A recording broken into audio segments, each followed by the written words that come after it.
গাজী উপজেলার প্রতিটি বাড়ি, প্রতিটি ঘর, প্রতিটি মানুষ, প্রতিটি মা বোন, প্রতিটি ভোটারের কাছে আমরা এই আহ্বান নিয়ে যাব।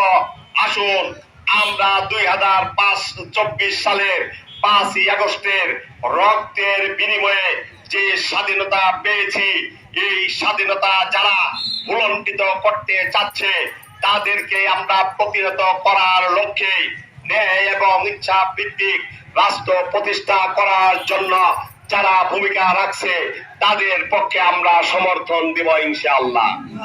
সম্মানিত ভাই বন্ধুগণ, এই জন্য আমাদেরকে অক্লান্ত পরিশ্রম করতে হবে। আমরা রাজি আছি কিনা?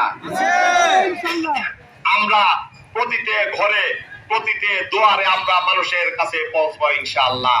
সম্মানিত ভাই বন্ধুগণ, আমি আশা করছি আগামী 26শে মার্চের যে স্বাধীনতা দিবস উদযাপিত হবে, ইনশাআল্লাহ এই দেশে ন্যায় এবং ইনসাফ ভিত্তিক একটি সরকার প্রতিষ্ঠা করার মাধ্যমে আমরা সেই স্বাধীনতা দিবস উদযাপন করবো ইনশাআল্লাহ।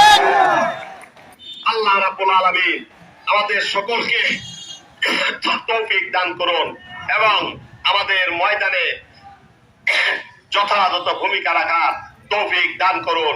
এই কথা বলে আজকে যারা এখানে উপস্থিত হয়েছেন, কষ্ট করে এই বিজয় র্যালিতে সামিল হয়েছেন, বিভিন্ন এলাকা থেকে এসেছেন, তাদেরকে আমি আন্তরিকভাবে ধন্যবাদ জানিয়ে, মোবারকবাদ জানিয়ে আমার কথা এখানে শেষ করছি।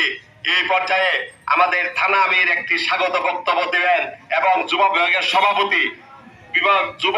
সভাপতি সমাপ্তি ঘোষণা করবেন।